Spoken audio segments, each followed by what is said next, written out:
Hello, good evening, everyone. Welcome to Connect Africa. Good morning and good afternoon, of course, depending where you are. I have been on off for a while. I took some time off, but I am back again and with more exciting news. So here we have today, we are going to talk about a country that's really quiet, that we don't hear so much about on the news. That's Botswana, from the southern African countries. And we have our guest here, KF Malindi Jr. He is a political analyst, a political strategist, and communication specialist as well. Welcome, KF. Thank you so much, my sister. Appreciate you for having me. Now, it's a pleasure and an honor to have you here. So now let's start. We don't hear really so much about Botswana. We are here, of course, the core of the subject of our discussion is your president, Duma Boko. He has been elected and came to power actually, I think from beginning of November last year. Now it has been exactly 9 months. So we are going to analyze what are the changes, the things that he has made, and we are going to look at the promises that he has made and what has been made. But before that, this is new for me. So you being from Botswana, and the first guest for me from Botswana, not my first contact, I cannot just let it go without asking you. So if I am asked, look, let's say, what do you know about Botswana? I will say, I think a couple of things. It's politically stable. That's what at least we read. And also it's peaceful. We don't see those bad news or any, war or any other things that we are used to seeing other African countries. And it's one of the three, I think, African countries who have not borrowed from IMF. So that is Botswana, Eritrea, and Libya. This is what I know. But please go ahead and tell us what people should know about Botswana. So, unfortunately, the dominant, let's call it prerogative, that comes about when people talk about Botswana is diamonds. Diamonds and cattle. And I say unfortunate, not because we are unaware of the resources that are within the country, or that we don't love the fact that we have these resources, but because those are the only things that people ever mention when they mention the country. Mm-hmm. And historically, as well as politically and socio-economically, the problem now stems where the rest of the world, when they think of investing in the country, the only things that they think of are either diamonds or cattle ranching and the beef within the country, which is very unfortunate. Botswana is one of the largest countries in Africa in terms of size, not population. I'm sure it's within the top 10, but at the same time, largest in terms of size, but one of the lowest in terms of population, which means there is so much land to be utilized within the country. More so, there are so many opportunities in Botswana. Why? Because of the political stability. And the political stability has been brought about by, if you want to look at it politically, if I was on national television, this would be a difficult conversation to have, but because I'm talking to my sister Mahlet, I can go into a bit of detail. The political stability comes about based off of the fact that the Revolutionary Party has ruled Botswana from the beginning up until last year, which is a good and a bad thing, because what it presents is continuity and stability. Okay. But sometimes that continuity and stability might be negative continuity and stability. So it's like having a bad parent but a bad parent who's just there. So nothing changes in the home, and everyone knows things are stable, but are they stable and good? Mm. And now with the change, on the other hand, is that we've brought about change, but there is so much that needs to be changed because it's been since 1966, we've had one political party governing, and Yeah. all of their policies are now a burden on the individuals that have come into power now. But I'm sure we're going to get into that in more depth a bit later. I just wanted to stress that Botswana is more than just its diamonds and its cattle ranching. There's so many other opportunities. The human capital within the country, there are brilliant individuals here. There's so much land, there are agricultural opportunities. And it's very fortunate that we've had this conversation today because about 3 weeks ago, President Duma Boko launched what is known as the National Economic Transformation Program, Okay. replacing the National Economic Development Program. Because again, in Africa, how can we be talking about development programs after 30 or 40 years of independence? It doesn't make sense. So are you telling me this whole time we've been developing? That does not make sense. China in 1989, around the late 1980s, began its development program. Also, let's call it a transformation program. And in the last 3 decades, they have brought 900 million people out of poverty. Xi Jinping, who started off in 2012 up until now, has tripled the GDP of China. So it's unfair for us to continue to talk about development in Africa, which is why President Duma Boko has come in and to say, no, let's call it a national economic transformation program. And it's not just policy, because we love throwing these acronyms and these loud words and these this verbosity in terms of our policy, and it's just a piece of paper. 3 days ago, what the president then did is he launched the National Economic Transformation Program Labs, where there are people directly involved in implementing programs on the ground that will serve the economic transformation. So it's not just a piece of legislation. It's not just something that was passed in parliament. It's not a document in a minister's office. It's something that's on the ground and working. Okay, so it's not just about that peaceful country, but now what Botswana has with this new president is even more than that stability, because there are things that are going to transform the economy. So it's good that you raised and you kind of touched it, what that political stability means for 6 decades run by the same political party, namely Botswana Democratic Party. Yeah, that was a predecessor or since independence. Now, he is coming, if I'm not mistaken, if my reading is correct, umbrella for democratic change. Precisely. So how different are these? Yeah, how different are these? What does it mean? How does Botswana, is that what Botswana is, by the way, also for our viewers? This is how you call the citizens of Botswana in plural. It's Botswana, which is the country. Yeah. Botswana with the BA are the people, and then if it's one, it's a Motswana. Okay, Botswana. Okay. All right then. So, how do they see this? Is this something that's long? Is this something that they wanted? To what extent this is going to make an impact? You have touched it, but if you can tell us in a bit, in depth, it will be nice. Okay, so unfortunately, I deferred a bit there.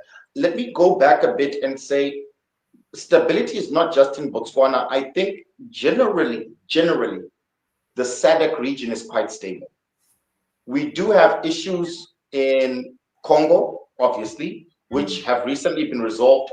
And we had issues in Mozambique. We still have issues in Mozambique that are trying to be resolved. But generally, the SADC region is quite stable in terms of there not being outright conflict.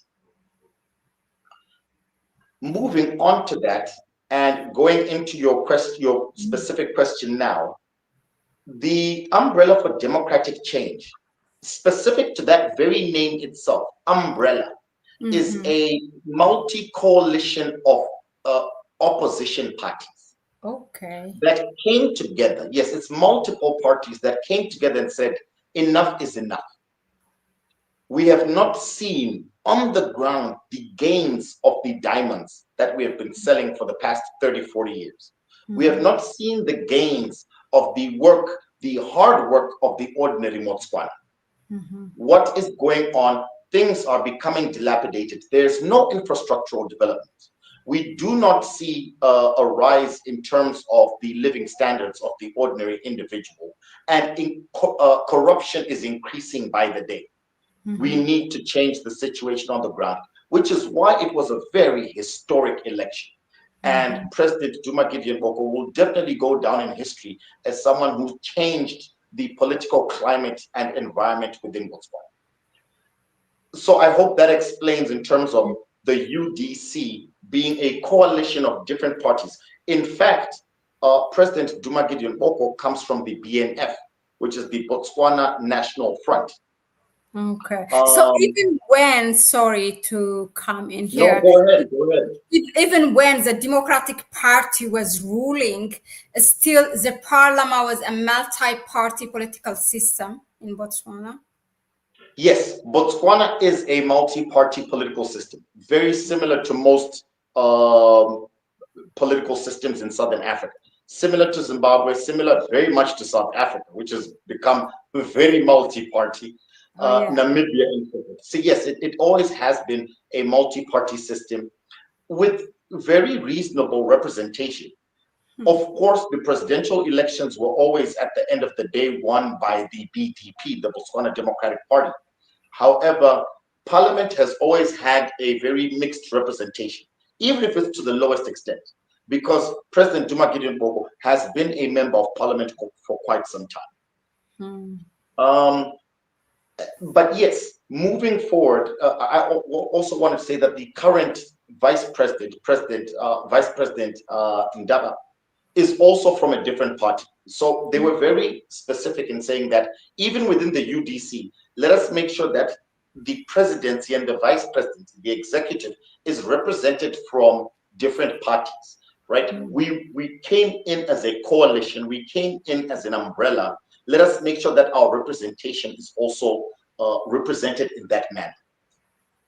And the BDP, however, to now juxtapose the two, the BDP has had very factional representation, where you found that even presidents, incumbents, and former and past have had issues amongst themselves within the BDP itself, which is nothing that's not normal, right? You do want people opposing each other because it means that there's different dialogues and there are different ideas. But it got to an extent where it divided the party.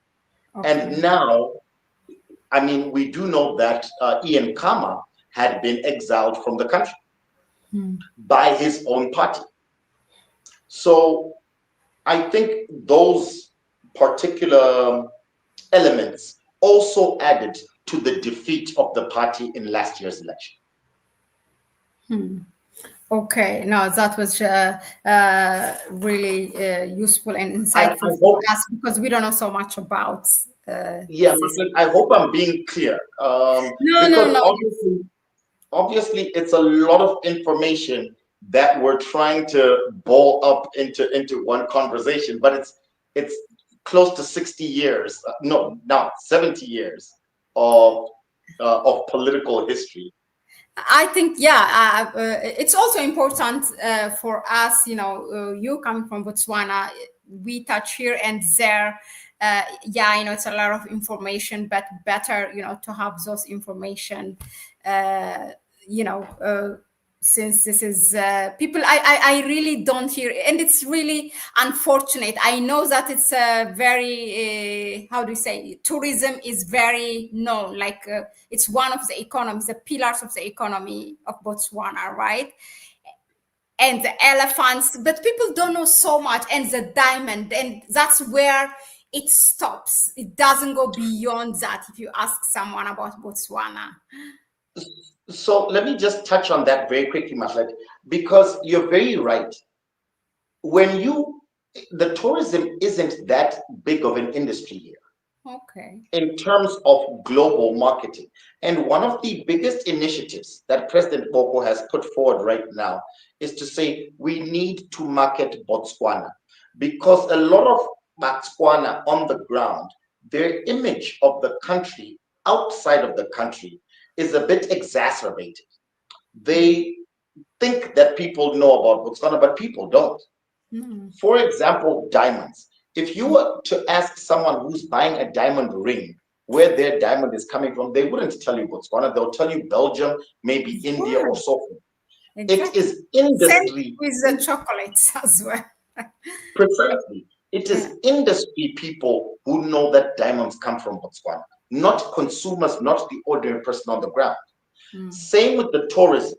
The tourism is very expensive in the country, to the extent that there's very little, if none, local tourism, right? Where people from Gaborone can go to Maung, where people from Francistown can go to Celebi Piquet, which is unfortunate because it's too expensive. So it's a very small group of individuals across the globe who can afford to come on holidays here.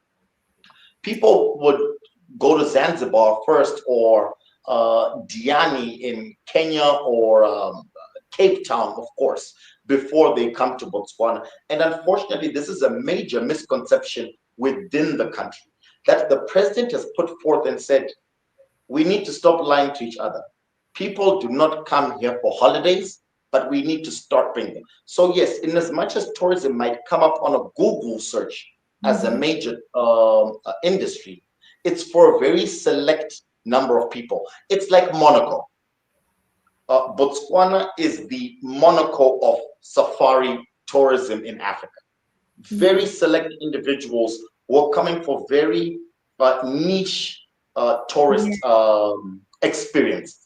Yeah, definitely. I hear also those stories, even the one I encountered. I know their lineages, it's something that goes back to the colonizers as well.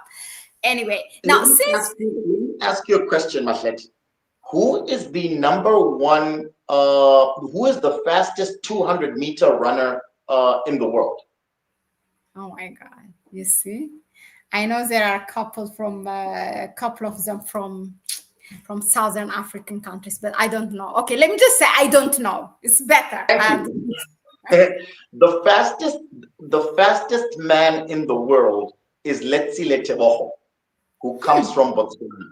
In the last Olympic Games, he won the gold medal and even beats this guy, like I forgot his name, from the United States. He is Okay. the number one 200-meter runner in the world. He comes from Botswana. The problem is, again, and this is to give a bit more context in terms of the personality and character of our people. There is a very humble nature to the people of Botswana. There's a very timid nature to say, we don't really need to tell you a lot about us. If you come, we will accept you. We'll be very hospitable. However, we're not going to go around bragging like Sia Kolisi and the South African rugby team. We're not going to go around, like the tennis players, the Roger Federers, which is a very unfortunate thing, again, which is something President Boko is saying, no, people need to know more about us. And we thank your platform for raising a voice for the people of Botswana. No, I'm really, really interested. And we're going to close this conversation also by asking later on, you will tell us what kind of opportunities people are usually, our governments invite FDI, foreign direct investment, because those are the ones who bring the dollars. But also there are rich African people who just travel to Europe and other parts of the West, as opposed to, coming to home. Of course, that contributes also, expensive flight tickets and others. That's also our problem. But people want to know, there are Africans who can afford and who wants to do business, but if the information is not there, what can they do? So this is something that we need to tell, and something I try to remind myself in this platform whenever I get a guest from a specific African country, to tell us, about that African country. Yeah. So now let's talk about the promises that Duma Boko did. We lose KF? I think he will come back in a minute or in a second. But if you have any questions, this is for you, for the viewers. If you have any questions that you would like to know about Botswana, even if it's not about the president or anything, please drop it in the comment section, and I will forward that question to KF. Let's see what happened.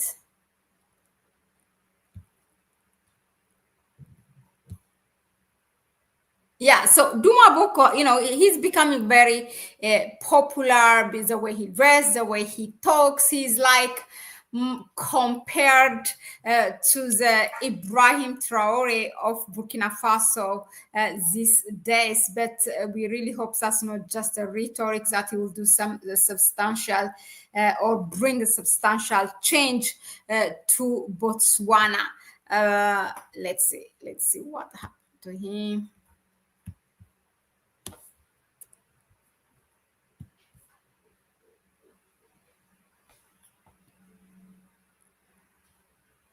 Yeah, so I think we have KF again. He's back. Apologies, I don't know what happened there. Yeah, we lost you for a second, but it's okay. So I was telling the viewers he will be here for sure in 2 seconds. Well, yeah, so Duma Boko has promised that these are, I think, the 5 prominent things to fix the economy, fight corruption, do a diamond deal, get the security forces under control, and love the neighbors. I don't know what he meant by that, because I think Botswana has a good relation anyway with your neighbors. But yeah, these are the things that he promised. So let's start with do a diamond deal. What has happened so far? Are you taking back your natural resources just like the Sahel states, or what? Tell us. So let me start off with giving an opinion, Mahlet. Okay. The issue, I think one of the biggest problems we have on the African continent is this issue of us wanting to hold on to our natural resources so much. For what? Some of these natural resources are becoming obsolete. We're going to find oil on the African continent in a lot of countries when no one wants oil anymore and every car is electrical. What we need to do is we need to mine these things and sell them. The problem that we have as Africans is that we are not using the money that we receive from our natural resources to invest in ways for us to continue to earn revenue. And one of the best examples is the United Arab Emirates. They said, come and take this oil. And what they have done is they've used that oil to diversify their economies where they're not going to need oil anymore. Not to say, let's just give these resources away. No, not at all. But what they are saying, what I am saying is, let's utilize these resources, which are finite, which are not infinite. They are finite. they will run out. Let's use them in order for us to progress as well as we can as African nations. Let's get the best deal that we can and use that money to invest. You seem Can like I you've come got a in? question. It's like the words are going to, to Go come ahead, out go of my ahead, go mouth. ahead. That I have to say, it kind of threw me a bit when you say for what we are trying to hold on our resources. But okay, you made it a bit clear, but still, what is wrong to say let's add a value on these resources before we sell them? I mean, nobody is going to keep them literally, but it's all about adding a value before selling them, because then, it adds a value. Precisely. But now it depends on what resources you want to add a value to, right? So let's give an example of the Congo. I Okay. think the Congo is one of the biggest resource nations in Africa. And I think the resource that is the most prominent right now is the one that creates the chips in all our cell phones and electronic gadgets, as Uh-huh. well as lithium, which is very critical for electronic batteries. Okay. Yeah. True. So with a nation like Congo, definitely all these electronic vehicle companies, all these battery manufacturing companies, iPhone, Apple, Samsung, they must open up factories in Congo and manufacture there, Okay. Yeah. because that is something that's going to happen forever, and it doesn't matter where it's coming from. It's not a perception matter, right? You don't buy your phone because you know that the chip came from Congo. No, you don't care, because you don't even know about the chips. So that situation, yes. But a situation like Botswana, where you're like, okay, we now have diamonds. If we start manufacturing diamond rings, that really rich lady in New York in the Hamptons doesn't really want to buy a ring from Botswana. Mm. So with some things, it's about perception. And we cannot run away as Africans from perception, right? We need to maneuver around perception. Again, for example, the iPhone. It says it's been made in America because they know America is big, but where is it manufactured? It's manufactured in China. So we just need to be smarter about the way that we do business. Instead of us saying, okay, fine, there's nothing wrong with saying let's add value before it leaves here, but there are other ways to do it, right? What we can do is we can say, no, instead of, you can take the raw materials, but where you are mining those raw materials, we want to see 3 schools that are built. The whole road network around that mining sector must be built. Open up power stations. In fact, you must have what do you call it, a solar grid, a solar farm. You must leave investment in the areas where you're farming, because at the end of the day, these resources are finite. They can finish. But the investment, the infrastructure that these companies bring in will benefit us for a time immemorial. So that's what we need to do, to say, okay, fine, take this stuff, but what you are leaving behind is what is most important. And those are the deals that we need to strike. You Forgive asked my me.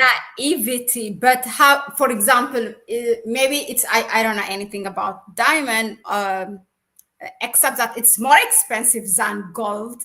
But the thing is, for example, I don't think like Mali and Burkina Faso are trying to produce a final product of rings or necklaces from gold when they are Yes. saying, okay, we are going to set up a refining or a manufacturing company of gold in their country. So the same cannot happen with diamond. And who set up the price as well? When you say just okay, take it, but in exchange, we want you to do, to take part in some kind of infrastructure works. What about, for example, okay, when you say okay, take it or extract it, does the government or the people of Botswana get a share out of it for the mere fact that it is being extracted from Botswana? what are the things being done? Like, then if you are not refining it there, so how can you add value? I don't know. So you, or otherwise you just continue like it was, then what is the difference? What kind of diamond deal he's going to bring? No, that's a very beautiful question, because the diamond industry is very different from the gold industry. With gold, they definitely need to refine the gold within the country, and that's without a doubt, that's very important. Even though they're not going to probably make a bracelet, or provide the gold that makes a Rolex watch, but Okay. they must refine it there. But that process is very different from the process of diamonds. You Okay. see, with diamonds, it's the cutting process, and specific people buy diamonds because it was cut by a specific person. So, Oh, for example, it's like someone buying a Louis Vuitton bag versus a Michael Kors bag. They might use the same materials, the same type of leather from the same country, or from the same animal in whatever region. However, just the fact that this one was sewn by someone from Louis Vuitton, they will pay a higher price. And that is what the diamond industry is about. It's about reputation. Who is the one who cut this diamond? It's not necessarily about where it came from. However, you do raise another very good question in terms of what do we benefit? And you asked this initially to say, President Duma Boko spoke about a deal. Unfortunately, the previous government, the Masisi government under the BDP, the former regime, fell at odds with De Beers, which is the biggest mining consortium within the country. They could not agree on a deal. One, it's definitely an issue that De Beers has had. However, the problem with that point in time is not because of De Beers. It's because this government was looting so much that they noticed that they don't have any more money. So only because they didn't have any more money, they decided to go and strike a better deal. Not because they had the goodwill of the people of Botswana in mind. No. Because they noticed, oh my God, we don't have any more money. Let's try and strike a better deal. What President Boko has done is he has rectified that situation. He brought De Beers back to the table and said, let's forget about what happened. We now want to move forward. However, the way that we're moving forward, of course, you as a private entity, as a company, needs to benefit because you're in business. However, the people of Botswana, the people who own these resources, need to benefit the most. And they were able to strike a deal, actually a very revolutionary diamond deal with De Beers, and that is the current deal that is in progress in Botswana currently. okay. No, I mean, good to hear that. All we need is that when people benefit from the resource Precisely, yes. that has been, found from their land. The only unfortunate thing right now, again, sorry, Mahlet, just to give a bit more detail, because again, the Yeah, diamond industry please. is so complex. Diamonds are not sold the way gold is sold. Because with gold, you just go to a gold refinery and you sell your gold. Not with diamonds. Diamonds are auctioned. And the diamond price is not on an international stock exchange. It's not on the New York Stock Exchange. It's not on the Johannesburg Stock Exchange like gold. The gold price is regulated internationally. So you know whether you're being cheated or not. Not with diamonds. Diamonds go to auction. It depends if anyone wants to buy on that day. It is not a resource that is you can back an economy off. So people would not put diamonds, the United Kingdom would not put diamonds in its reserve bank to say, this is backing our pound. No. But you can do that with the dollar. And that is the unfortunate thing, which is why, maybe we'll discuss it later, which is why you still see a bit of economic turmoil in the country right now, because the diamonds are there, the deal has been made, but the funds are not coming in because there has been a slump in terms of the pricing of diamonds, Also, a major issue has been lab-grown diamonds. Yeah. Yes, interesting. What about getting the security forces under control? What does he mean by that? For example, there is I think it's AFRICOM. Yeah, the United States military is there. What is Duma Boko referring when he says to bring the security force under control? What has been made so far in these 9 months? So there's a very common misconception around this AFRICOM issue that there are American bases in Botswana. That's a major misconception. Okay. Botswana does have an agreement with the American government to say if anything does happen, they would allow or they would avail the American military with a place to hold base. Oh. And that is an agreement that was made a very long time ago. We don't even know where it stands right now, especially with the Trump administration and the tariff situation that's been going on. President Duma Boko has not met with President Trump. He did meet with Secretary of State Marco Rubio. But to move on to the actual issue, no, there is no American base, military base in Botswana. Very major misconception. There's no standing base.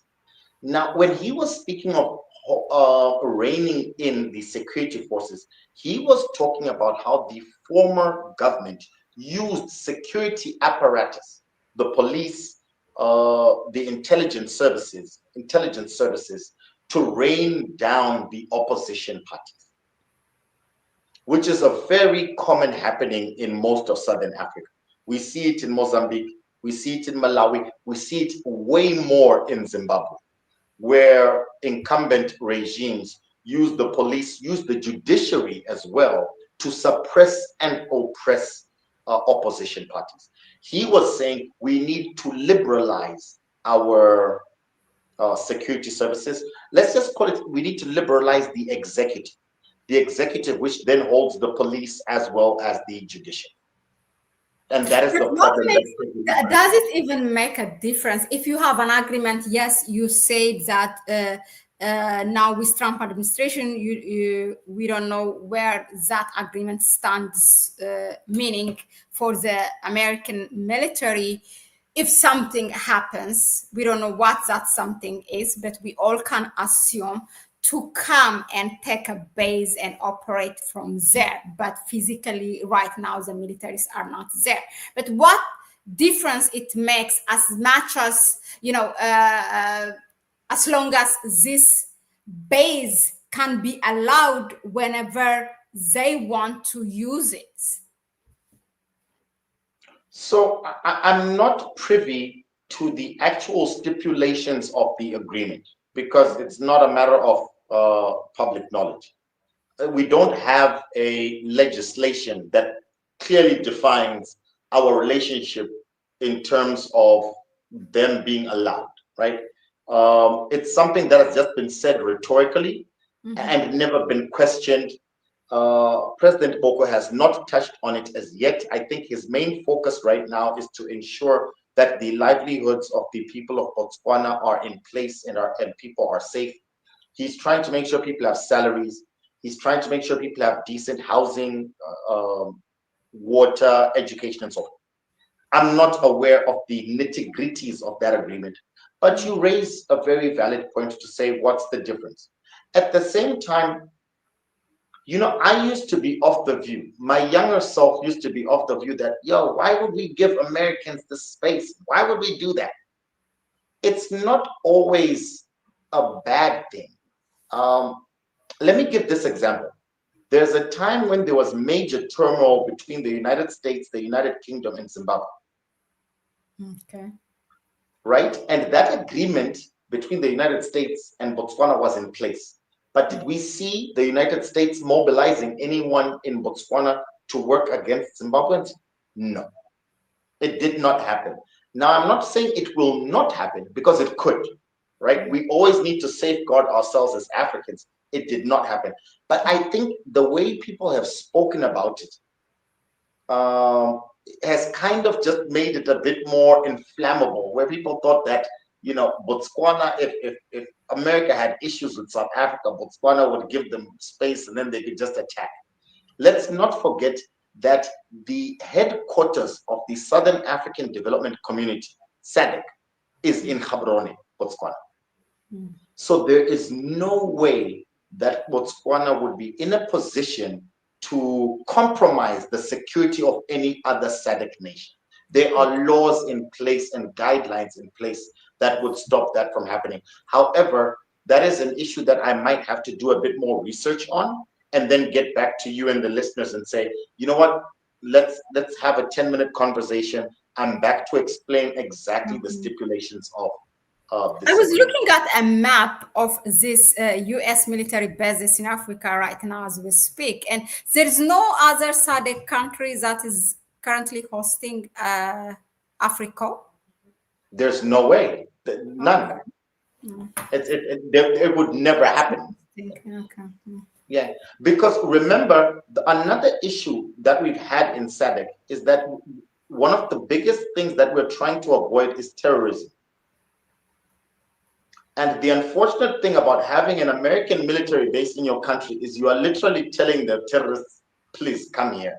So it's an attraction to terrorism, and that is something that we avoid immensely. You find, is it Al-Shabaab in Kenya and Tanzania, a lot of the East African nations. So it's a big problem. We saw the terrorist attacks in Kenya a couple of years ago. And all of that has to do with the relations of those nations with the United States. I mean, look at all of the riots that are going on in Kenya right now. Very much in disagreement with President Ruto and his direction, him sitting in the Oval Office and having Donald Trump there, him having his domestic economic policy stipulated to him by the IMF, which has led to the riots right now. We cannot have a foreign entity like the IMF telling you to raise taxes on your people who are not earning enough to sustain a living. It's ridiculous. So was Botswana's not borrowing from IMF? Was it by choice, or you were never offered? Because it doesn't really matter whether the country is rich or not. They always come there, knock the door, so that way they can twist arms and guide their policies. So how is that like? Yeah, how did that happen? How come Botswana never borrowed from IMF? There's just never been interest. Okay. The IMF does not have any major interests in Botswana. And I say this from a very loving place for the nation.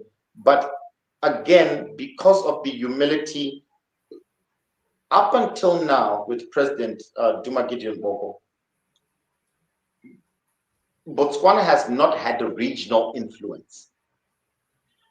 For you to have a conversation with me right now is because you heard of the prominence of President Boko. His voice is being heard across the continent. He's moving from country to country, establishing relationships. He is making a bit more noise, and he's establishing himself as an African leader who wants to push his country forward. But you've mentioned the BDP, Mahlet, and I'm not putting you on the spot right now. But you've mentioned the BDP, the former ruling party. But would you be able to tell me the name of the former president of Botswana? Why do you put me on the spot like that? Are you? It's my platform. How could you do this now? No, Mahlet, it's not even me putting you on the spot. It's just me, trying to reiterate again that the country is a very low-key country. Not a lot of people have known much about it. Our presidents have not been influential on the global stage. President Masisi cannot be remembered for an amazing speech that he ever did at the General Assembly. But I am looking so forward to the speech that President Boko is going to give in September at the annual General Assembly in New York. Yes.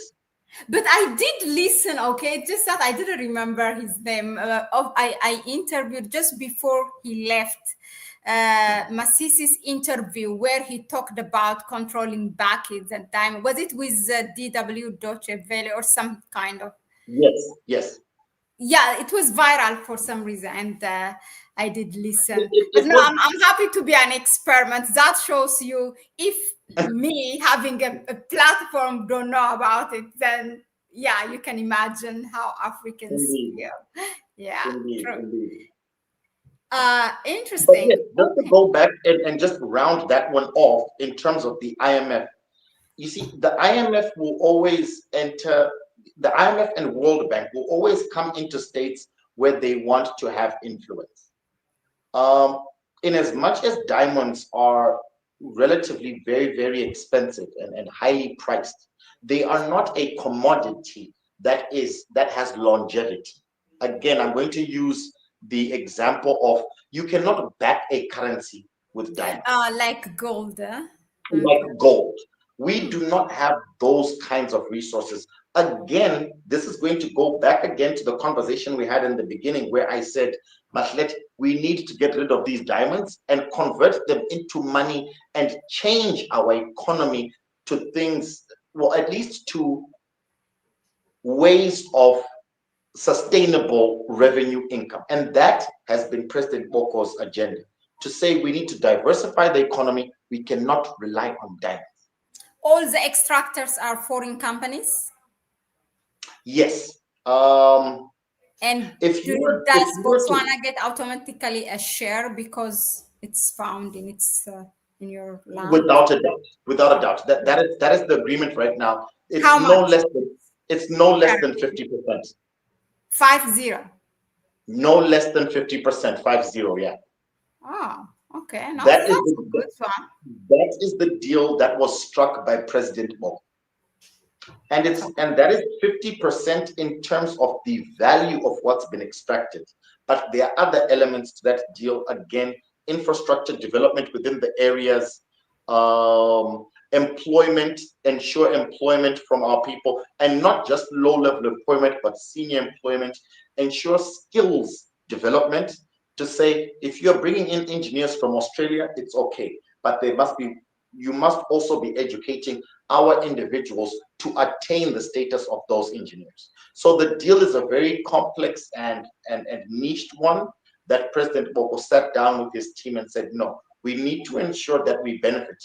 And again, the benefit is not just from the raw material itself, it's from the entire ecosystem of extracting the raw materials, from the skills bases to the machinery, to the infrastructure, to making sure that the communities around are also benefiting from the land that they inhabited. Interesting. I really love it. The more you talk about Botswana, the more it's making me to go and see Botswana. But We yeah, hope you come and visit. no, really, I really would love to. Now, next is, beside all this, as you said, if it wasn't Boko, then you would know anything about Botswana. The fact that even having this conversation is because of Duma Boko. Totally, I agree, 100%. But beside all that, him being the new blood in the ruling party, or let's say the new party in Botswana's history, and promising to change all these things in the country. Another thing that make him popular is his kind of not similarity, but really he is calling the Sahel leaders like Ibrahim Traore my brother, and he wasn't afraid to say that, because we don't see many African leaders, actually none of them will say that, even the ECOWAS leaders, except Ghana and a couple of countries there. And it's unfortunate that I don't have the video. The one I have refused to play, but there's this speech that he's making to his member of parliaments, but some kind of government officials in Botswana, how, Ibrahim Traore wakes up with a vision and then introduces it to his people and then makes it implement it. So all that taking like 72 hours. But if it's in Botswana, he says,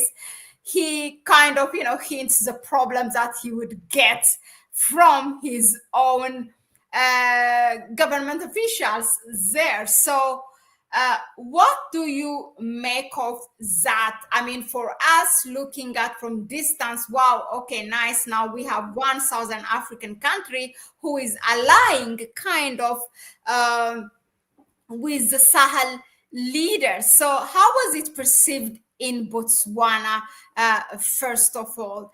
And do you think that he will walk the distance that the Sahels have dared to do, in terms of changing things in his country? So, I love that you brought that up because, I got into a bit of trouble when that happened. And I was called to the national broadcaster where I'm a political strategist. And they said, what does he mean? Okay. Yeah. Yeah. And I actually spoke on it. So I know exactly what you're speaking about. And what he was saying, what President Boko was saying was that, and these were his words verbatim though. He said, my brother, Ibrahim Traore, at night, if he dreams of an idea, in the morning, I love it it. will be policy, and he can effect change. Yeah. And what he was saying basically was that what we need in Africa, what has set us back, is our inability to act, Mahlet. We do not act. We love paperwork, right? We love large documents, Yeah. and then that we pass in parliament and that we pay people to develop and their tender processes and so forth and so on. But nothing ever comes to fruition. And he gave a very beautiful example where he said, I think of a policy today. I have to pass it through parliament. That takes me about 8 months. Yeah. When it passes through parliament, it goes through debates again. After it goes through debates, then I pass it as a bill. When I pass it as a bill, then it passes as a law, then it comes into action. After that, I now have to send it to the relevant ministry. The ministries look at the bill, look at the law, and then tell me how to implement it best. When after we agreed on how to implement it, then we have to take it to tender. By the time it gets tendered, He's I out now of. have to report back to my voters, and my voters, there's been no progress, they vote me out. Yeah. I So love then it. I love it it was, because that's the case in many other places as well. and I'm going to be a bit controversial on your platform, Ashlet, and say Yeah. this is not, it's not a random act. This is a direct result of neo-colonialism. Our inability to act, and these laws that were, this system of governance that was set in place was put in there by our former colonialists to keep us where we are. Donald Trump was inaugurated in January, but the big beautiful bill has already been signed and put into law. That is $1 trillion bill that is going to change the entire landscape of the largest economy in the world, but they were able to do that. But in Botswana, we can't, and we've got a population of 2.4 million people. Less than the population of not even New York, of probably New Jersey. Yeah. And that is the complaint that President Duma Boko had. Now, to juxtapose the two, to compare the two, I think what President Boko actually said was that after he made that statement, he said, no, I am going to change these things. But because he is a lawyer by profession and a very, very astute lawyer. Yeah, What I he remember he said, said, if there's anything I know best, he said, it's the law. And believe me, it's the I law. would do it, he said. So he said basically that he is going to find a way to circumvent these, not the processes. Let's not get that wrong, right? He doesn't want to circumvent the processes. He wants to circumvent the red tape, the bureaucracy, the barriers that stop him from implementing things that serve the people on the ground. So he said, but I'm going to do it via the law. Because I know, as you said, rightfully said, I know the law very well. And on other occasions, he's also said this tendering system, it needs to stop. We're going to do away with it. But this is also a trend that's going around in Southern Africa, because the premier of Johannesburg, of Gauteng in South Africa, Comrade Lesufi, also recently said, I want to do away with this tendering process because it stifles progress. The idea at the end of the day, and this is the problem that we have with our politicians, I think when we speak of the Sahel region, and not just the Sahel region, because that's Mali, Burkina Faso, and Niger, I prefer to speak about Ibrahim Traore as an individual. Mm. Ibrahim Traore is an individual who genuinely loves his people. Mm. Yeah. I don't want to talk about processes and policies and governance and laws and so. I want to talk about leaders who genuinely love their people. He loves his people, similar to our president, Duma Boko, who genuinely loves his people and want to do things to the people. The unfortunate thing on the African continent is that we have so many politicians who are in it either for their own names and own popularity and brands, or obviously at the end of the day for the financial benefit. And people like that, especially when they're in the opposition, they will oppose anything that you want to do, even if it's going to benefit your people.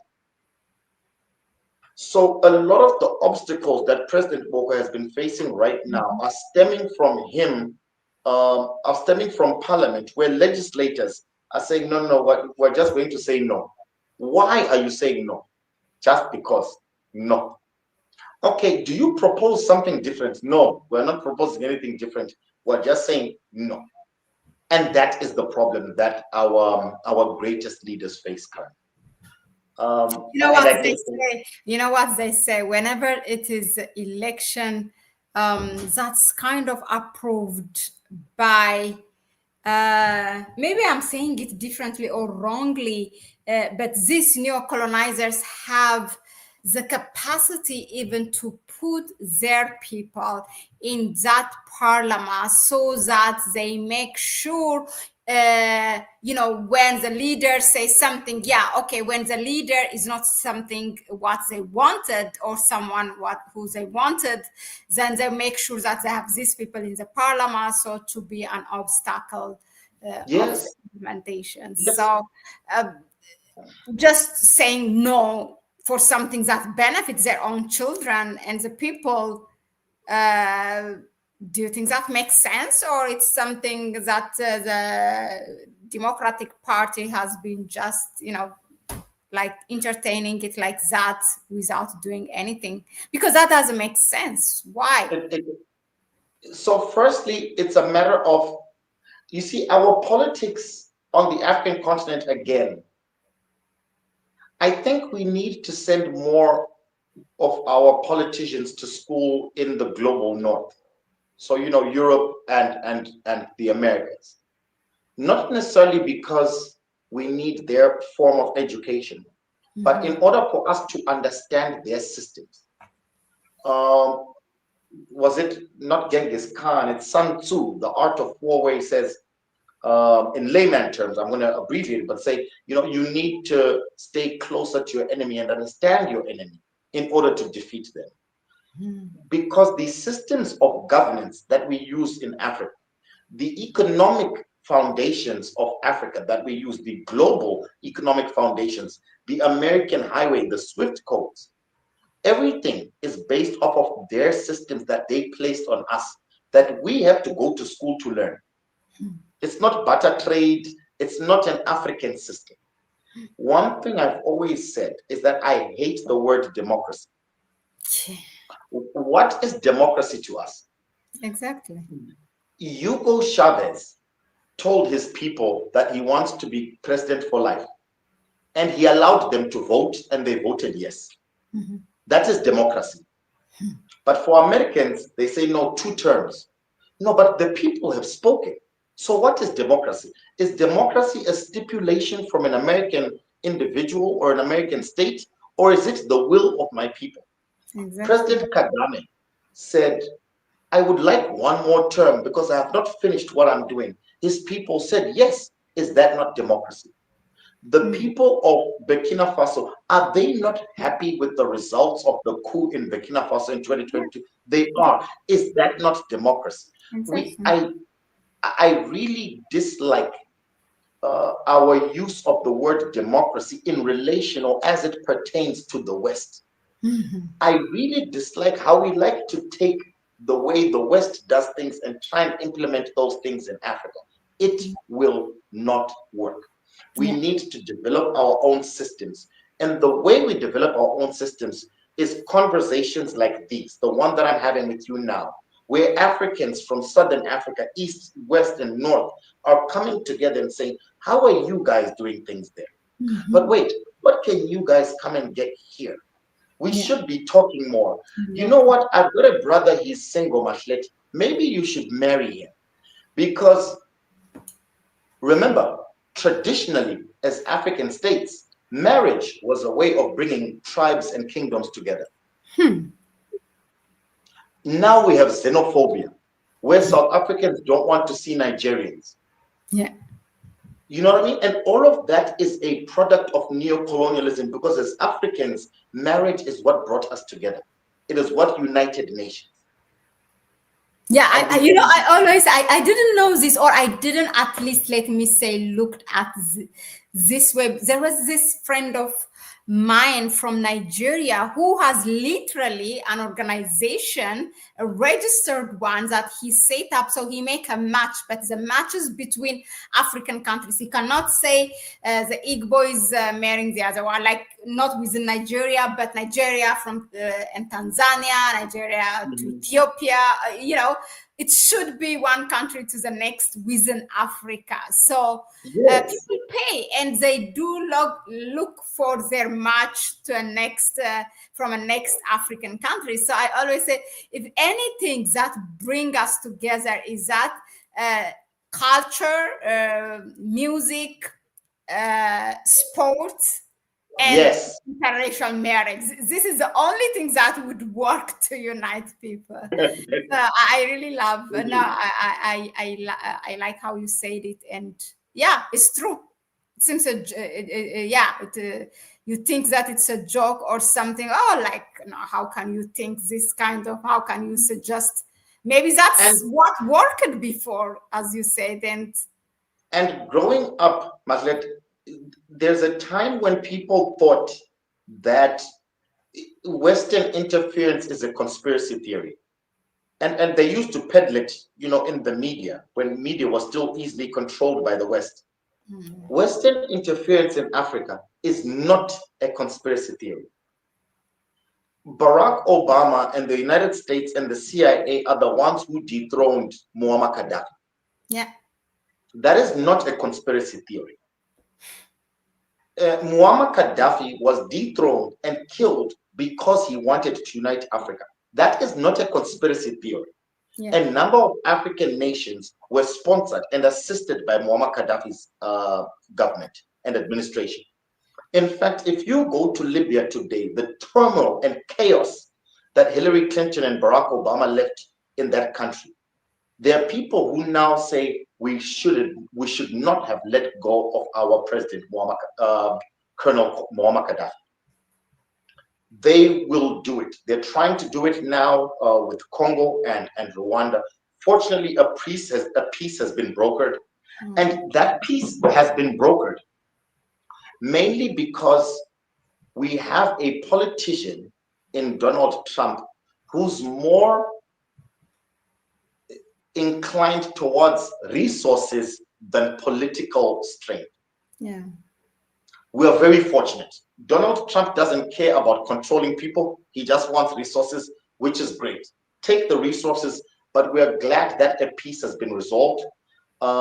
Finally, I wish that peace had been brought about by African leaders, though. I wish that our African leaders had brought people together instead of that peace being brokered in Washington, D.C. I think that's pretty ridiculous, but we're still grateful for the outcome. Let us just make the most of it going forward. It's happened.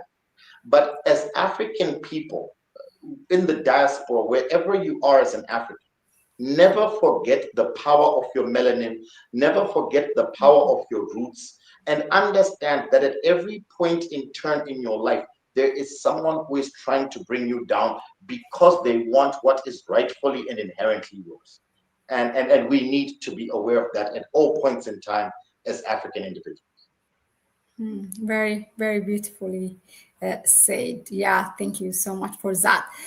Now, having in Southern African countries leaders like, I call her by the middle name, I don't know if that is right, Nandi, the president of Namibia, because I love the name Nandi with all its history.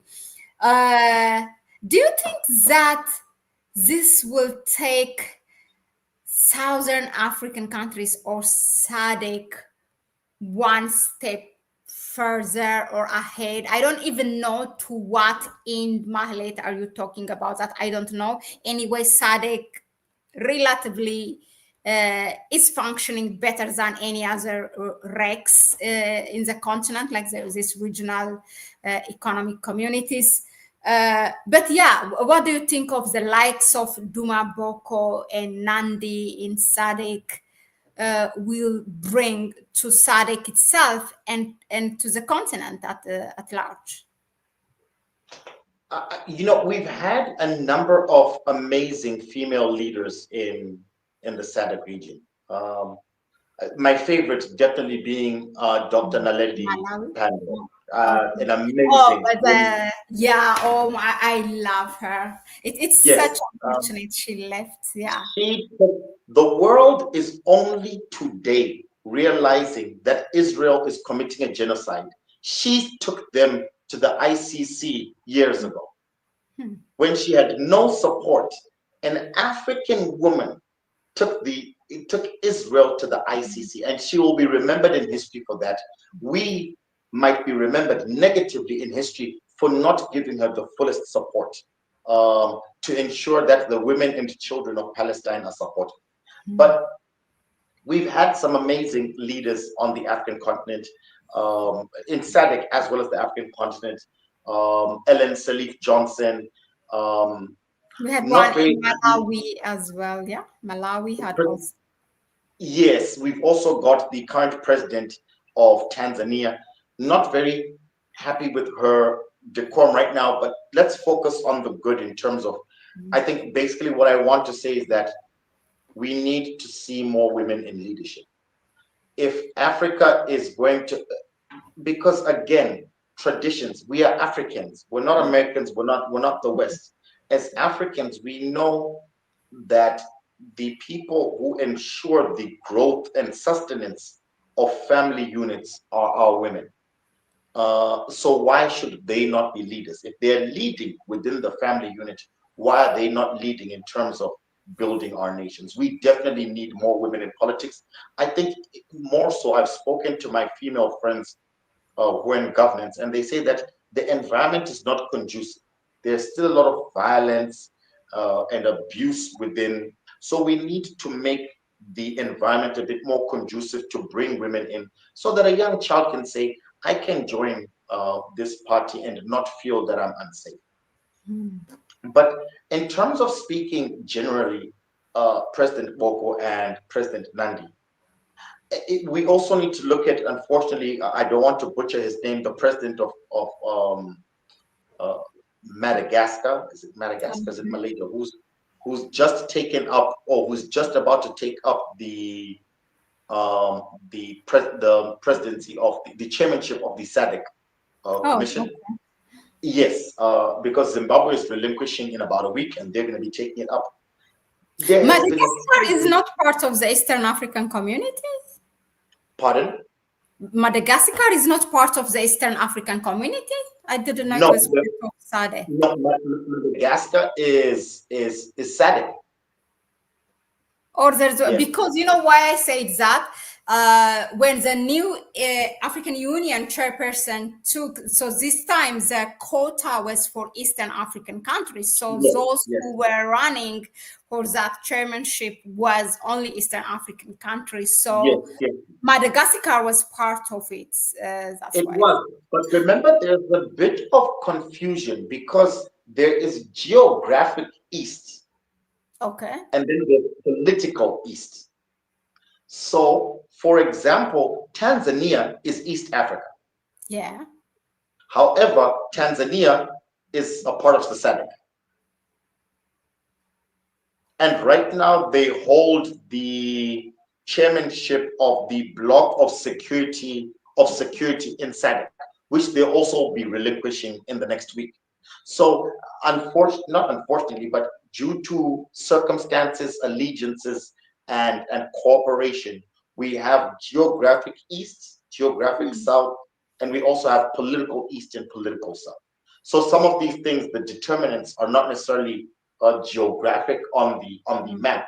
They're more political in terms of the relationships between the states Okay. and also historical allegiances. Okay. Yeah, that makes Yeah. sense.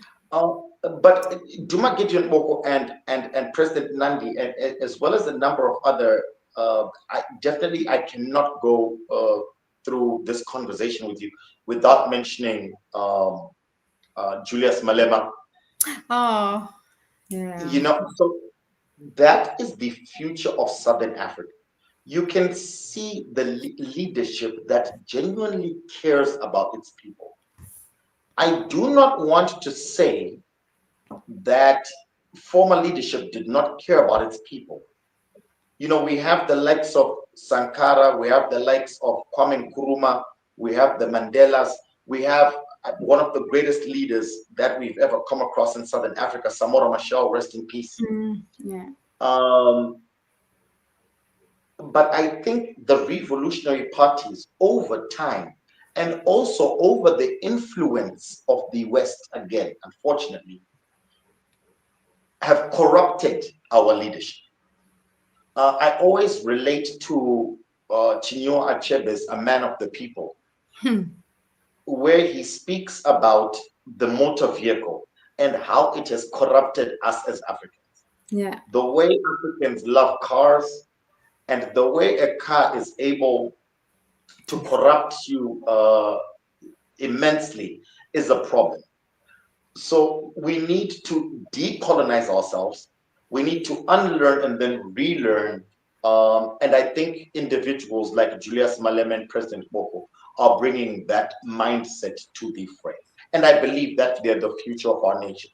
I spoke about this again on national television before, where I said that one of the reasons why in Africa we do not have our most educated individuals in governance or working for our governments and ministries is because they are offered really good deals. I couldn't say this on national television, but now that I'm on an independent platform, I Yeah. can say it. Okay. Barclays Bank will offer you $1 million a year. Mm-hmm. Price Waterhouse Coopers, Alexander Forbes, all these financial services institutions, they take everyone who's educated. They make sure that you've got a nice car loan, they give you a good mortgage, they give you salary perks, Yeah. and you are comfortable. But you're working for an American or European or East Asian entity. Yeah. You're not contributing to the benefit of your own nation. In fact, some of these financial services institutions will use you to take more from your own country. Yeah. True. And then we leave, I don't want to call them mediocre, but we leave people who are not skilled at governance to then govern us. And then we go on social media platforms like X, formerly Twitter, and we have all these academics complaining about the civil servants. But we're saying, no, why don't you come and take up that role and do a better job? No, because what you want is you want a Mercedes Benz and you want to live in sand. We are not a generation that is willing to sacrifice for the betterment of future generations. And the one thing that I have to give kudos to, in terms of the West and Caucasians, is that they are willing to sacrifice for their people. They love their countries. Even the corruption that they committed to the betterment of their own people. When the United States went to war in Iraq and Afghanistan, it benefited the United States and a number of other European countries because the rebuilding exercise, the oil extraction, even the sale of weapons, all of that was taxpayer money, was money that was going to contribute to taxpayers. It was money that was giving jobs in the United States. When we indulge in corruption on the African continent, unfortunately, we are taking away from our own people. In America, they go outside and they take from other people and bring back. Yeah, And, very true. and it becomes unfortunate. There's a lack of patriotism as Africans. I think our fixation with the lifestyles and the way the living standards of the West have still really taken us back. And we need to love ourselves more as Africans in order for us to ensure that we secure generations to come. I love that. I love that. Especially what you say, we need to love more ourselves. And I think the root of the problem is because how we teach, how build generations, and we don't really teach them to love their country. We are very busy of demonizing the predecessor, whoever they took that power Mm, from. And mm. there are some good things and bad things that a leader will do. There's no 100% perfect leaders, Of but course. we don't teach them. And that's what, in this less than 10 years, okay, 7 8 years I have been outside of my country, um, in Europe. And that's what I have seen. Now, I have children and who are really by the year, like by the age of 10, 12, they already know who who built this country, being that's Netherlands, and all the street names that you see, and the people, they go to museum and they Mm. learn, and even that colonization history, we went there to take some spices. They know about Van Gogh. I have to laugh, but uh, it's our job as a parent, African people living in Europe, to teach your children. You don't expect for a European school to tell them the real story of colonization, Yes, when yes. even those schools back home don't teach the real things. So yeah, we really have to do in uh, teaching, investing on the children. Otherwise, if we do that just quietly, for in the next 10 20 years, we will have people that will love, that love their country and also Indeed. Africa. And we don't need to talk about Pan-Africanism at all, but that's a whole other subject by itself.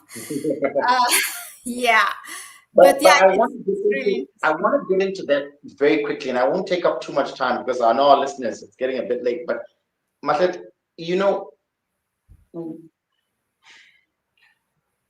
being embroiled in the political discourse of Africa is very difficult interesting. because it's all about sacrifice.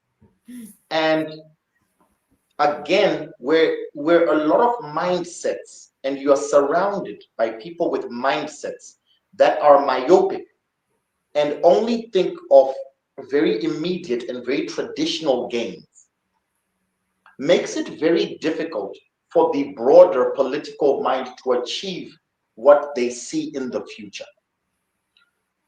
A lot of ordinary people, and nothing, against ordinary people, but a lot of ordinary people do not realize what needs to be done now in order for us to succeed later. We still have very narrow minds in terms of what we want to achieve as Africans. We still, again, nothing wrong with valuing marriage and family and so forth and so on, right? Those are African principles that we hold very dearly to us. Mhm. However, even traditionally, if we go back to the Zulu kingdom, the Mutapa kingdom in Zimbabwe, Mozambique, and a number of other kingdoms, we know that major sacrifices had to be made for the greater good. If you do not have, as an individual within the political realm, that support system that understands your vision, that understands where you are trying to take not maybe just your family name, but where you're trying to take your country, you are not going to be able to succeed. And unfortunately, a lot of Africans, a lot of African individuals don't have those support structures because people are focused on whether you've bought a house, whether you have a nice car, what you're buying, what your salary is. The long game has been long forgotten.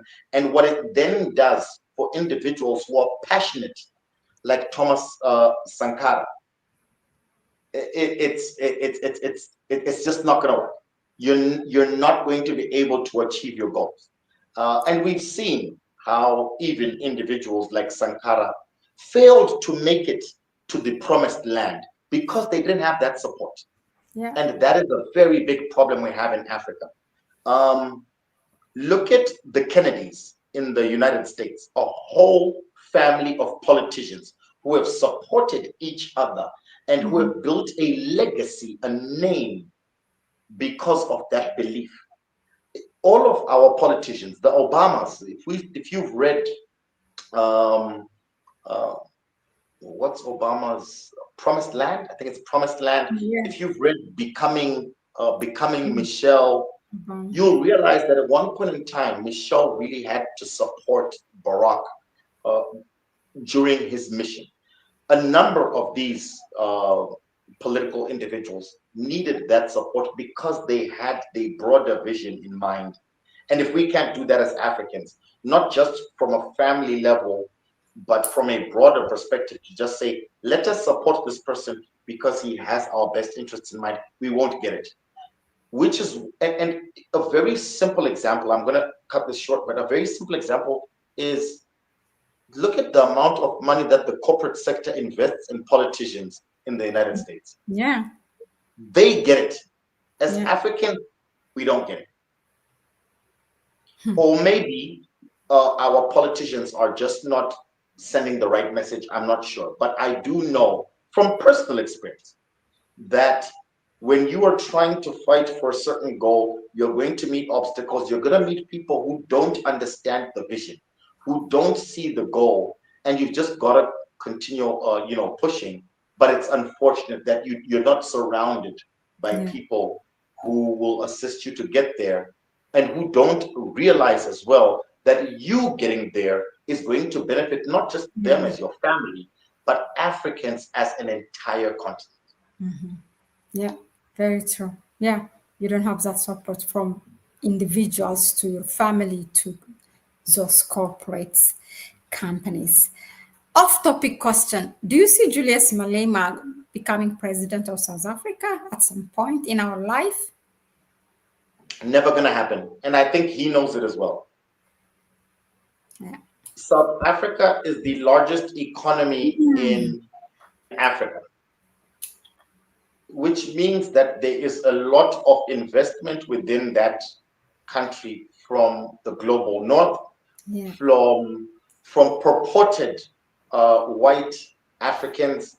It's not going to happen. We're not ready. And also, we have not supported. It's something that you and I have been speaking about here, which is collaboration amongst African nations. Exactly.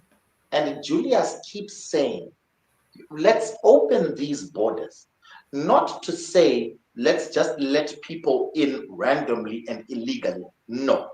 He's not saying, let's allow them to stay here indefinitely. No. He's saying, let's allow them to come in and trade. The minute we begin to trade amongst each other as Africans and push out everyone else, it will raise the prices of everything that we produce, because now you were relying on selling your diamonds as Botswana to Belgium or to America. Now Burkina Faso says, no, we want to buy them. Now there is scarcity in America, there's scarcity in Belgium. What does it do to our diamonds? It raises the prices. The minute we control our economies amongst each other, even though it might be difficult to begin with, What it will do is that it will give us control of whatever we want to do when those resources are leaving our continent. Say, oh, okay, you want that? Okay, wait, let's have a conversation first. Okay, the price is gonna have to go up because my brother wants them first. Yeah. If we start using that sort of language, it'll work. But no, Julius Malema, Mahlet, to be very honest with you, no, and he knows it. He knows he will not be president So unless it's worse to sacrifice to continue fighting like this, though you know that you will not Julius win. Malema, President Boko are the throwers of Southern Africa. So in as much as our conversation is about our beloved President Duma Boko, I definitely, and you know what's funny? Julius Malema had been banned from flying into Botswana by the previous regime. Ah, really? Yes, and Okay. his ban was lifted by President Boko because they have the same mindset. They understand the need for collaboration amongst African states in order for us to progress. There is no way South Africa is going to progress if Zimbabwe is going through a difficult time. It's not going to Yeah, happen that's what. because Zimbabweans are going to come down and take up most of the resources of the South Africans that they should be getting from their own states. So the minute that we fix all the economies and we assist each other, it means that we're not just trading with each other. And a very good example is the European Union. And you're very aware because that's where you are. Do you remember when they kept bailing out Greece? Mhm. It was because they wanted to maintain stability within the region.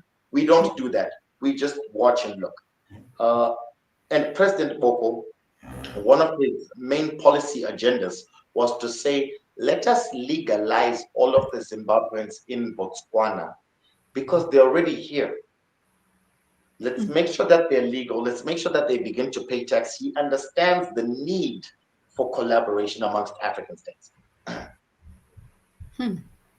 So now I know where that love the neighbors pillar where he promised to work on falls in, and I get the full translation of it. Yeah. Precisely. Yes, Yeah, yes, very. yeah. No, that's really interesting. I love talking to you. This is a different Cave Malindi than what I have listened your interview with the televisions, with national televisions. Of course, it's a different platform. I get it, Yeah, yeah. but I'm happy also. I kind of wanted it to be like this conversational and informal. And because I thought, okay, wait, I mean, I cannot have a serious talk. This is Botswana. There's many things to ask. Yeah. But yeah, so it was really, really nice conversation or slash discussion. But I cannot let you go without asking again. If anyone, I will ask here, even the viewers, Sinovia, Bridge, and Tarif Takuma, thank you all for watching and for your comments here. You can drop your questions also in the comment section for KF before he goes away. How can the African diaspora can come and take part in this economic, not development, transformation journey Yes, thank you. of Botswana? In what area? Yeah. You know? The, the diaspora is such a difficult one. Why? Because our diaspora is used to a certain way of life, right? You're used to Uber, Mahlet, I'm sure you're used to riding bikes that you see, because I mean, like the Netherlands, you guys have Yeah, yeah. Amsterdam. Yeah. So I think, okay, let me break it down. Firstly, obviously, there is being able to source foreign direct investment. Unfortunately, we use that term very loosely. We always think of foreign direct investment as IMF and World Bank. We always think of it as EU donor money. No, no. let's say, Or even European companies. We just think the West when it is yes, Africa. Yeah. but let's think about, we have a good friend of ours from Ghana, and his name is Manifest. And he works, with a consortium of engineering companies. And then he speaks to his seniors and says, you know what? There's a lot that we can actually do in Botswana or in Ethiopia. Why don't we take a team of 4 and go and do some research? I think Africa would benefit more from the diaspora with foreign direct investment from the companies that you actually work for.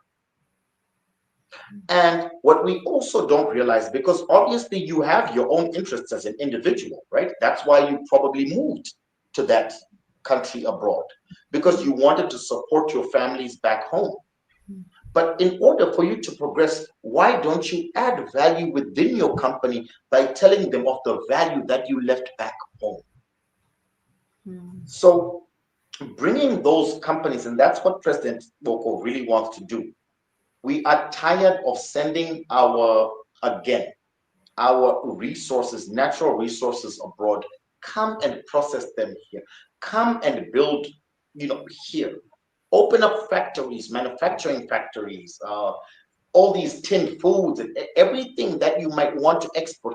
Come and package it here and let's work with it. So that's the first thing that I'll think of.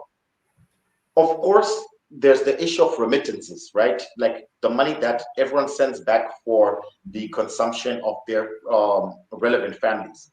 And, definitely we appreciate that from all of the diaspora, because it does contribute to the GDP of a lot of African states.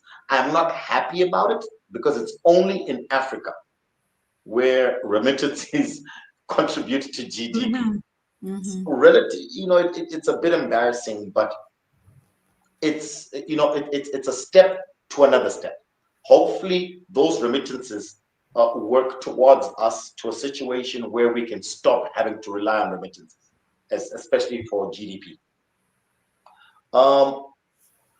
But the number one way that the diaspora can assist back home is by coming back. That's simply it. You have learned so much where you are. You have expertise, not just in terms of technical expertise. Let's, think of someone who works at Tesla or Rolls-Royce. Let's think of someone who's an engineer. You have more than just technical expertise. You also just have process expertise to say, okay, this goes here and this goes there, and this is how we move. I remember my first job right after high school. I attended a school called Kutama College, which was Robert Mugabe's school, and very computer literate, right? Because we had computers that were donated by the former president, rest in peace. But I didn't know processes within the office.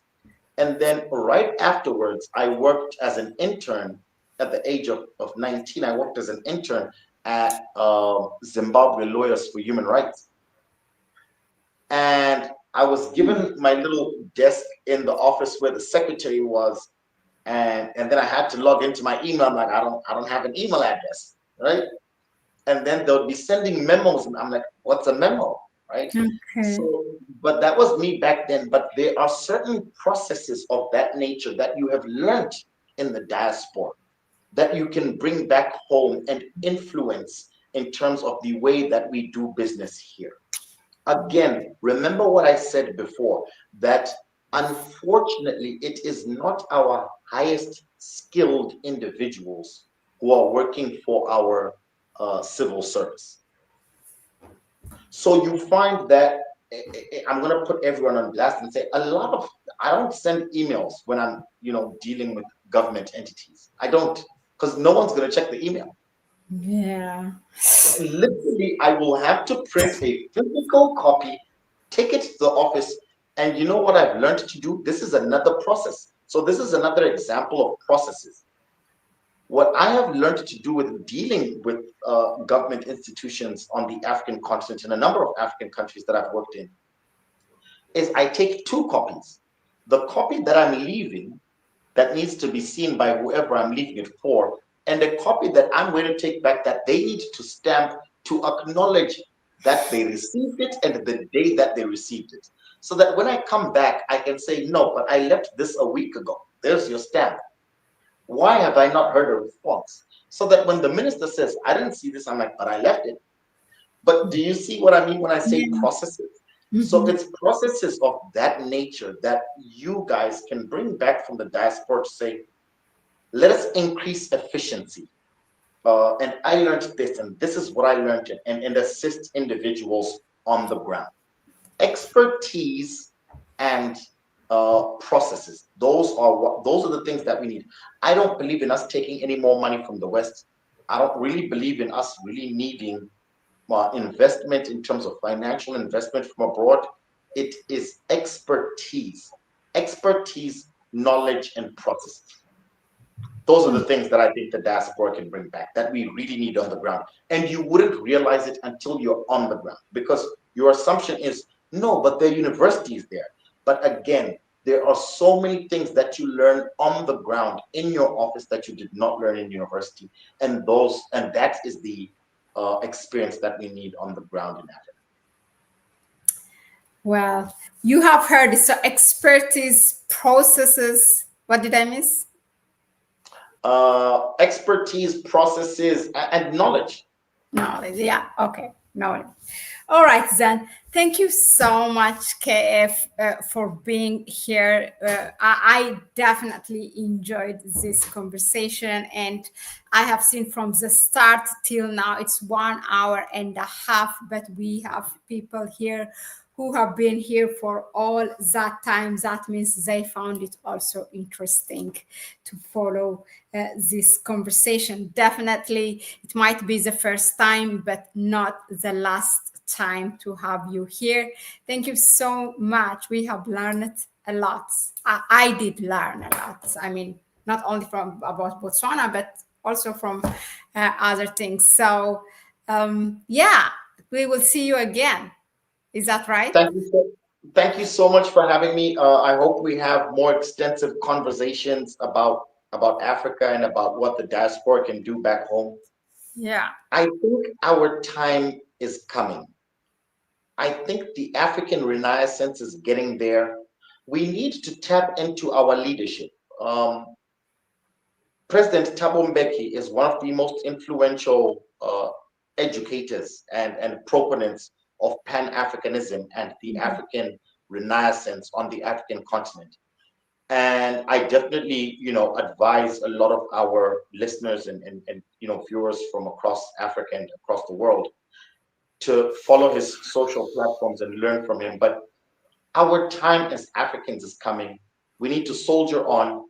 We need to we need to sacrifice for future generations. That's something that we don't have in us.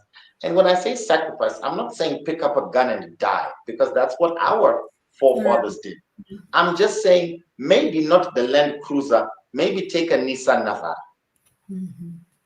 Yeah. Choices. You have choices to make. Not to die, but there are choices. True.